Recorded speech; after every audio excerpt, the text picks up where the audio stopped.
Man, this basement sure is long. Wow, what the heck is that? Whoa, buddy! Huh. Oh, it's just a gnome. You scared me there, bro. Oh, I'm sorry, young man. I thought you were toilet paper. Hey, yo, what the frick?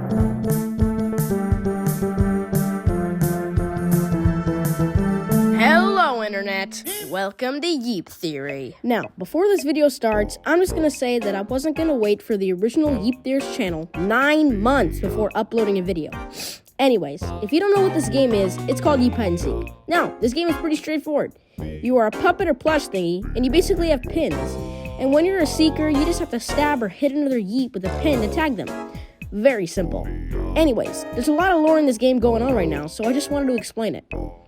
Straightforward. There's so much things, like how much does one buck coin cost, how far away is the moon, where do Yeeps come from, or more specifically, what is their origin? But right now, more specifically, what year does take place during Yeeps? Now, the only thing we really know is that there's no humans in this world, unless we classify gnomes as humans, which I don't really agree with. There's signs of modern technology like laptops, TVs, and modern human things like the modern handgun or even clothes. Yet we still see no humans in this supposedly modern world. But my argument ceases to exist because of this one fact. This phone. Now, if you use the magnet bait while fishing in Yeeps, you might have a small chance of reeling in this phone. Looks similar? Well, this phone resembles the Motorola Dynatac 8000X, or more known as the Brick, which was the first commercially available mobile telephone back in the 1980s. Since we fished this phone from the ocean, this implies that it's only been a couple of years since this phone was left in there, because these types of phones are not vacuum sealed or completely closed. So the salt water from the ocean would have fried all the technology inside, unless the Yeeps Oceans is just fresh river water.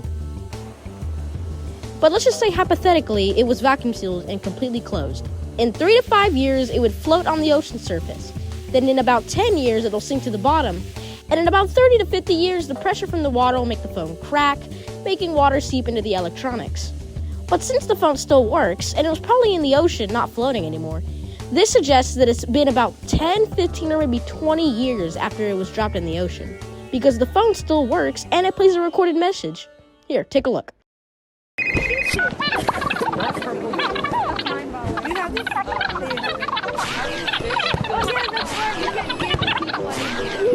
Alright, slow that down, future man. Whoa, that was really fast. Okay, let me slow that down real quick. Yeah, hey, okay, so you're not going to believe this, but I was just some whirring and someone yelling Yeep in the background. They kicked a gadget, bounced off a wall, hit another gadget, and somehow landed perfectly like they meant to do it. Haha, and everyone around just started cheering like, yeah, that was planned. And this Yeep comes flying past me, haha, what just happened? Since that call didn't really prove anything, we also have another explanation. Like when there's a holiday, like Christmas, Halloween, or even Easter in the game, the maps transform to celebrate that holiday. So that also means that human tradition has been passed down. But there's also another thing I didn't talk about, the portal. See, back in Yeeps 1.0, the developers wanted the game to be in adventure mode. So they made a portal that would lead into Yeeps 2.0, aka the future, so people could have more diversity in their gameplay. This would also imply that, 1, Yeeps 1.0 does take place in the 1980s because the brick did exist. So when they activated the portal in the Yeeps 2.0, aka the future, some stuff from Yeeps 1.0 got sucked into the portal in the Yeeps 2.0, which is why the brick, which is an old phone, is in the future, but not corroded. And we can also tell that the laptops in 2.0 are a direct inspiration from Apple's 2012 laptops. And since 2.0 came out in July 17th, and it's been 343 days since 2.0 has been out, that means that the date is June 25th, 2013, as of recording this video. And these might have just evolved faster than us and gotten better technology, right? That's a valid reason, right? But it isn't. What if we're not on Earth at all? What if we're just on another planet? Because sure, this looks like our sun, but NASA says that there's a bunch of stars in the universe that look like our sun. Sure, you could see Saturn and Jupiter, but Jupiter isn't that color. And Saturn doesn't have holes in it. Are we on Earth at all? Well, here's my theory. You see, the Earth was dying, and the humans needed somewhere to go. So they built rockets and put basic materials on them and flew to another habitable planet. Once they found a suitable planet, they started living there. It was almost identical to Earth.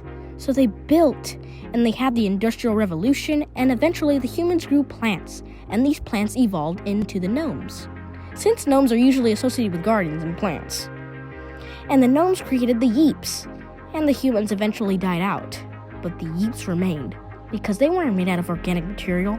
They were made out of fabric and stuffing. And that's how the story ends. Now, even with all that evidence, we can still conclude that it does take place on June 25th, 2013. And that's the end of our theory, folks. Thanks for watching. Oh, I forgot to say. Welcome to Yeep Theory.